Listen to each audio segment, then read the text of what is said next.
عجیب در یک گوشه خورده که در صنفخانه هنرهای مردمی لیسه کسبی دوزندگی شهر دوشنبه جایگیر کرده شده است. قریب تمام هنرهای مردمی ما انعکاس خود را یافتند، یعنی ما نمونه از هر کسب و هنر قدیمی خود در اینجا یافته می توانیم، دیده می توانیم، از قبیل پاپردوزی، چکن، اطلس، ادرس، قراقی و دیگران. امروز باشد ما هم به همین مقصد به اینجا قدم رنج نمودیم، یعنی میخواهیم یکی از هنرهای خیلی قدیمی خود که قالین بافی است آموزیم. عزیزان درود میگویم، یک برنامه جالب و دیدنی منظورتان. خیلی که گفتند آدم و لباس خانه و پلاس، یعنی از قدیم هنر قالین بافی در بین مردم ما رایج بود، بسیار معمول و مشهور بود و تا به امروز باشد قالین و قالین بافی بین مردم سر استفاده است.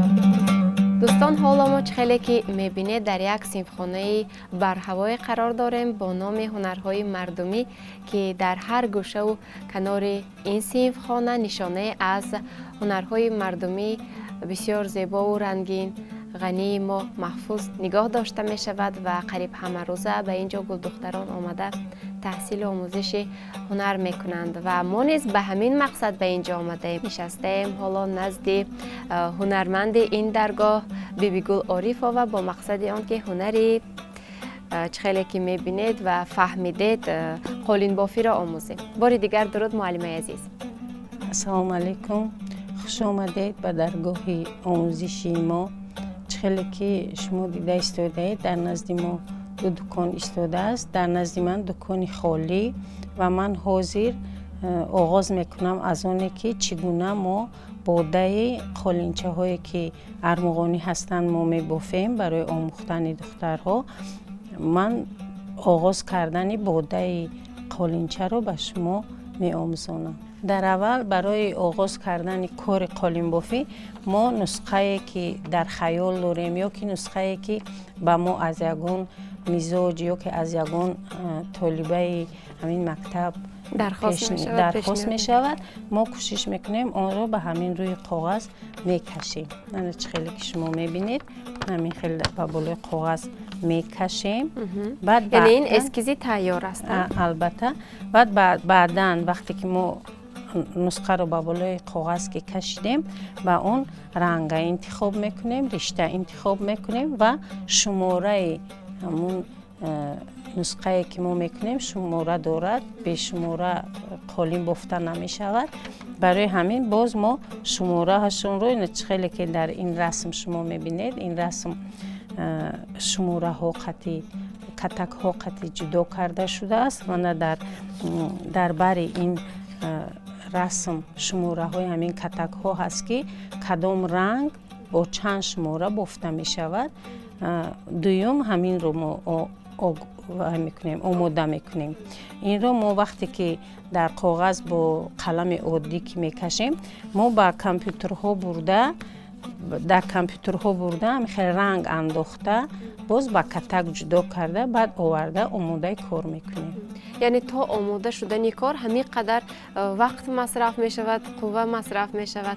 یعنی هر یک تای آن شماره ها آن رنگ هایی که استفاده میکنیم حساب کرده می شود. البته. پس از آن کار رو شروع میکنیم. البته همه این حساب کرده می شود که کدام رنگ با کدام شماره بافته می شود که برای همون بیدار کردن نسخه.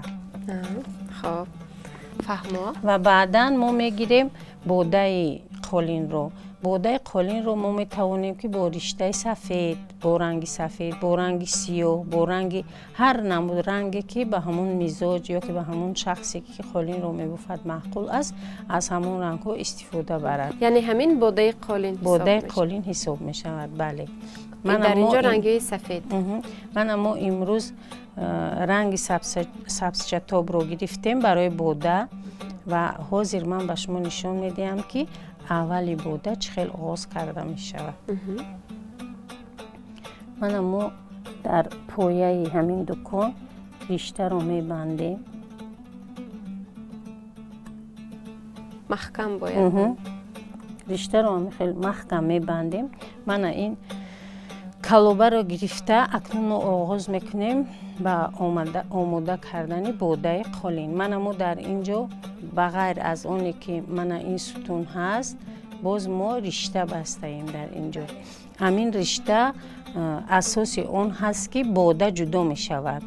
برای اون که بوده قالین یکی به پیش و دیگری به قفا آماده کرده می شود. وقتی که ما می بافیم اگر همین جو علش می کند، بعضی که وقتی که ما از پشت و از پیش همین ریشته همین بوده رو که می کشیم دو طرف جدا می شود. وقتی که می خوابونیم همون رشته هایی که رنگ می اندازیم و می خوابونیم همون با علی شدن علامت های خودشون مستحکم می کنن قالین رو. من این رو گرفته پشتی همین رشته اومده، بعد ما در اینجا من این خیل میکنیم. خیلی که شما دیده ایستاده اید من جای عوض کرد. وقتی که میبینید جای عوض میشود. همین خیل ما با میبینیم تا آخر همین خیل باید رویم. همین خیل کرده باز همین خیل کرده با این طرف میرویم. خیل همین رشته ما جاش رو عوض کرده میسته.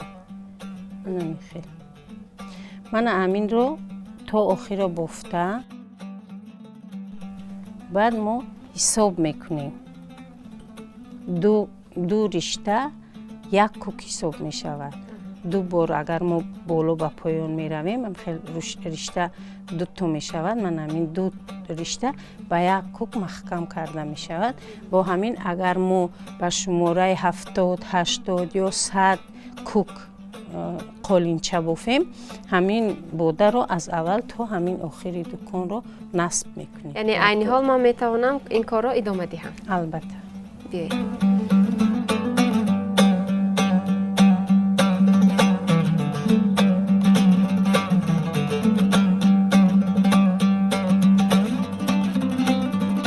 باز با بالا اومده باز از پیش میگذاریم. شما یک بار با دقت نگاه کنید. بیاید یک بار تکرار کنم کنی. من اینجا پیش که گذاشتید اینجا از پشت میگذارید. فهمیدید؟ یک بار قپید بیایید به بالا.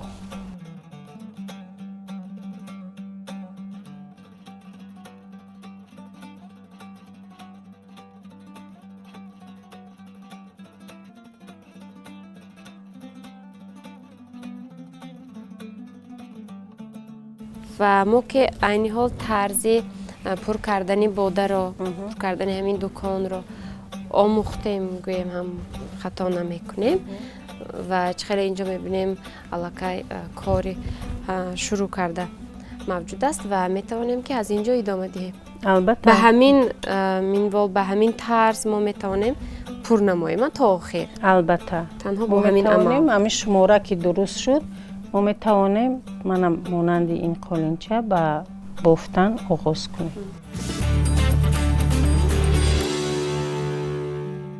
من خیلی که شما دیدید در بالا ما در دکان اوله نصب کردن بوده رو به شما آموختیم، اما در دکانی که عین حال در نزد ما ایستاده است ما جدا کردن بوده رو به شما میفهمونیم که چه خیلی بوده جدا کرده می شود.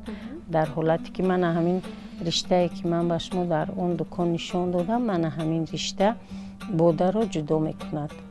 وقتی که بوده رو جدا کردیم من ما این چوبی یک تای دیگر چوب می اندازیم برای ایلوگی می اندازیم برای جای علیش کردن بوده.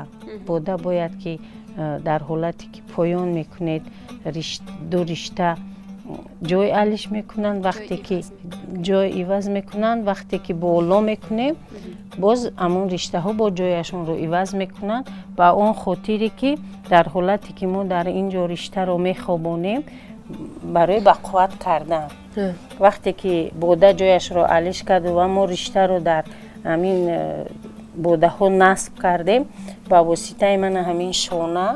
یعنی این شونه است. албатта ин шонаи бофтани қолин ҳаст.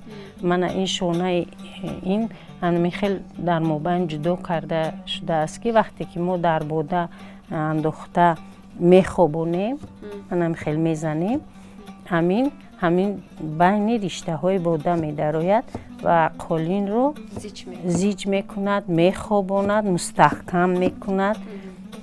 ва дар ҳамин ҳолат вақте ки мо ҳамин хел шонаро мезанем, ман ҳамин бофтаи мо ки ба замин мехобад нусқа бедор мешавад. ва мо инро асос ҳам гуфта метавонем. бале, асоси қолин. ва ин асбоб бошад ба мо кӯмак мекунад то ин ки қолини мо ба сифат барояд. ба сифат барояд, мустаҳкам шавад. мо вақте ки мебофем, ҳоло ки ин дукони армуғонӣ ҳаст, мо зарбаи оромтар, оҳистатар зарба мезанем. хел оромтар зарба мезанем ки ҳамин хобонем вайро. агар мо бо масоҳати калонтар, дар ин ҷо дуконҳои калон ҳастанд ки ба андозаи 2.5 то 3 метр андозаи калон мебофем ва риштаҳои ғафстар истифода мебарем, дар он ҳолат мо ҳамин шонаро боз ҳам сахттар мекӯбем ки чӣ қадар шинаму зебо хоб равад ҳамун риштае ки мо дар ҳамин асос мебофем. фаҳмо. ва барои қолинҳои калон низ ҳамин гуна шонаи майдаро истифода мекунед ё шонаи калонтаре ҳаст? албатта қолини андозааш калонро як нафар намебофад. дар он ҷо дар масофаи 1 метр як нафар мешинад, дар масофаи 1 метри дигар боз як нафар мешинад. ба ҳамин хотир мо аз ҳамин истифода мекунем, аз ҳамин шона истифода мекунем. ва дӯстони азиз, акнун бошад пас аз маълумоти заруриро гирифтан, мо шурӯъ мекунем барои бофтани қолин, чунки асос тайёр аст ва метавонем ки корро шурӯъ кунем. албатта мана чӣ хеле ки дида истодаед, дар ин ҷо бо мо 3 риштаи дигар дорем. 3 ришта дорем ки риштаи аввал чӣ хеле ки шумо мебинед ҷудо кардани ҳошияи қолин. яъне барои зеботар омоданаш мо ба гирди қолин ҳошия мегузорем ки мақсад мо дар мобайн агар нусқа бедор кунем, бояд ки ҳамин нусқаро, ҳамин ҳошия ба мо ҷудо карда диҳад ки аз нисбати нусқа, мисол ин ба як ранг бофта мешавад.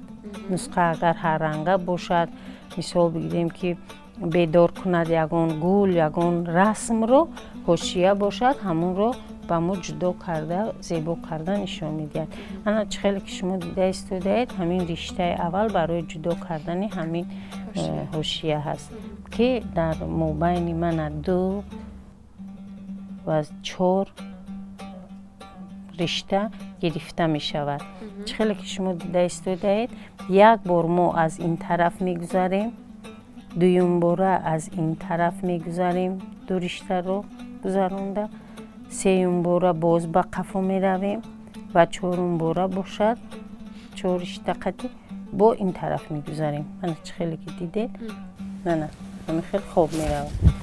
боз аз ин тараф гашта мана ҳамин хел меравем, бо аз мобайни дуюм мебурорем, боз аз мобайни сеюм мегузаронем ва дар охир бошад мана ҳамин хел мешавад. ман инро бо шона мехӯбонем. мана ҳамин хел ин ришта вазифааш аз ҳамин иборат ки ҳошияи қолинро ба мо ҷудо карда медиҳад. мана шумо аз ин ба пушт мегузаред. мана сеюм риштая гирифта бо ба пушт меравем. фақат ҳамона мебуроред, тамом. ана акун сеюм 4-ум ришта қати мебуроем. ана акун боз аз ин тараф медарорем,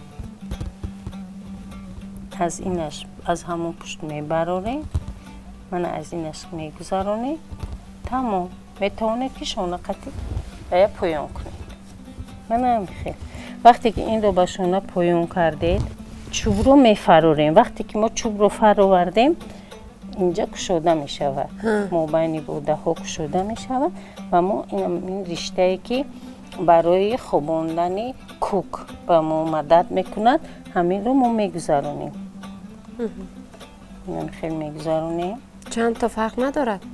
نه بنابراین فقط از مابین همین رو میگذارونیم از همه تا آخره. تا آخره. این فقط مدد میکنه برای اونی که همین رشته ای که ما خیلی که میگوین پتی قولین رو بلند میکند همین رو میقپد و نمیموند که همون رشته یا افتاد یا ریزد. فهمم. خیلی من این رو وقتی که خواباندم با گشته با همین شونه این رو هم خیلی من خیلی میخوابونم. اکنون ما از رنگ‌های لازمه استفاده میکنیم که اکنون همین خیلی که میگوین پتی قولین رو بیدار کنیم. چور کوک برای هوشیه بود. من ما همین خیلی تو گرفته دو رشته رو گرفته من همین خیلی میبوفیم. در اول از این طرف بعد از این طرف بعد در مابین گرفته من دو رشته یک جا میشه و پایان میکشیم. این طرزی بستنش است؟ بله بستن. بعد با اندازه بلندی همین پد ما این رو میبریم. نمیخیل و هر یک تا این رو هم میخیلن؟ برای گل دادن، هر یک نقش دادن. هر یک کوک دو رشته رو در بر میگیره. دو رشته میگیره یک رشته میقپید نه از پیش میقپید یک بار بینید از پیش میگیرید در مابین جای میکنید باز از پشت این میبرید دیدید نه از پشت این میبرید بعد هر دو این در مابین آمده بعد پایان میخوبونید بعد قیچی میکنید دو رشته دیده و یک نگاه کردن دو رشته دیده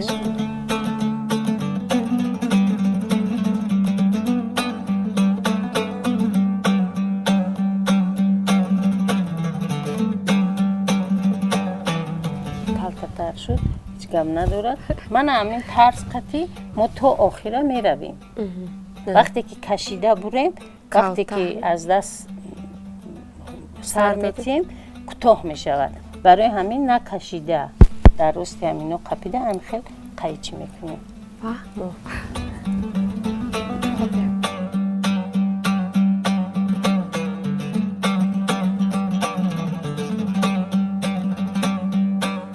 اکنون چخیلی که به شما معلوم شد این کاری 5 دقیقه نیست. بله. برای اون که ما از همین اولی قولین تا آخر همین قولینچه رو رویم مهلت 15-20 دقیقه وقتی ما میگذارد. برای همین من به شما همین خیلی میفهمونم در همین مسافه که همین خیلی که گفتید میزنید بعد این رو ما با پایان میکنیم.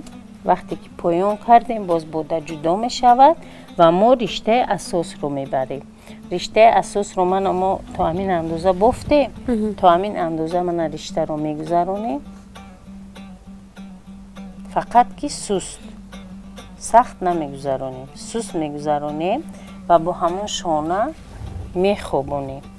من همین سخت‌تر زنید نترسید. من همین خیلی که خوابوندیم تا آخر که بردیم همه همین رشته ها به اون طرف میگذارن فقط به غیر رشته حاشیه. فقط رشته حاشیه در یک لب میموند. از این طرف هم رشته حاشیه میشود.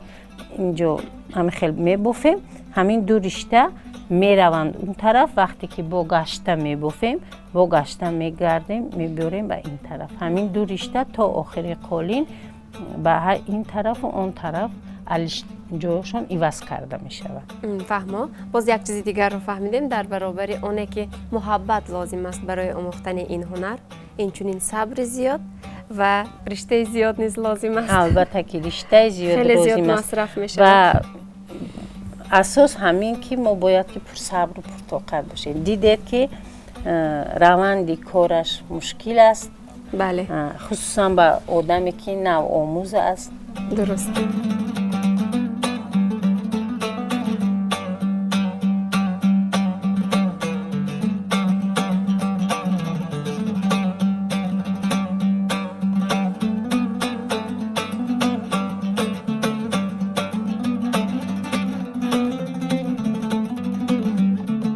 واقعا هم درست است در علم روانشناسی نیز یک مفهومی هست با نام احساس، دیگری با نام درک. پس از آنی که ما پورا احساس میکنیم الکی و وای به ادراک یعنی درک میگذرد و وقتی که ما درک میکنیم یعنی در عملتر در تجربه خود میبینیم مشقتش را چقدر زحمت صرف میشود، دیگرگونه قدر خواهیم کرد. واقعا هم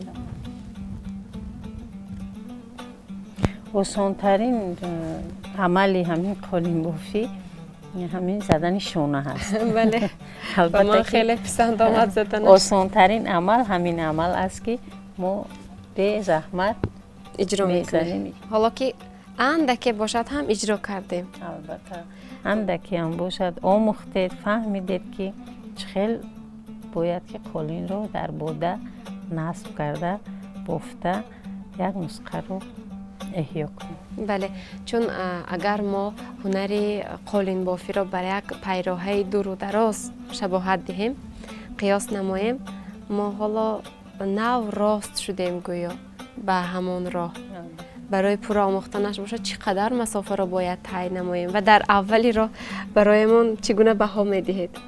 البته که خیلی که در یک لحظه کوتاه به اندازه کوتاه شما الکی خیلی خوابوندن کوک رو از خود نموندید، ولی 4 میدیم نغز خوب. تشکر و کوشش خواهیم کرد.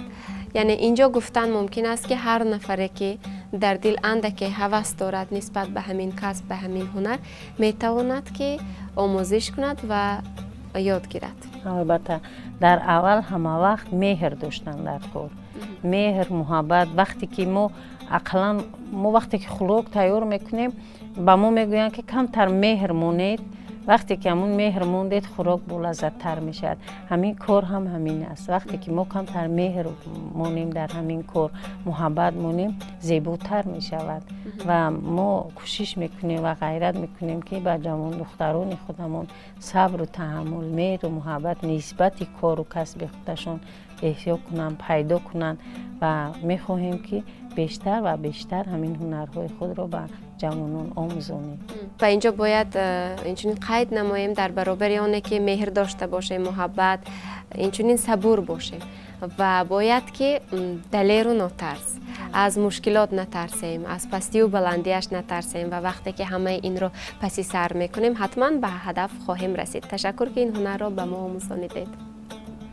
سلامت باشید و من میخواهم که باز هم نخستر شما به همین هنر ذوق کنید و باز با ما به مهمانی بیایید و دیگر هنرهای ما رو هم نیز آموزید.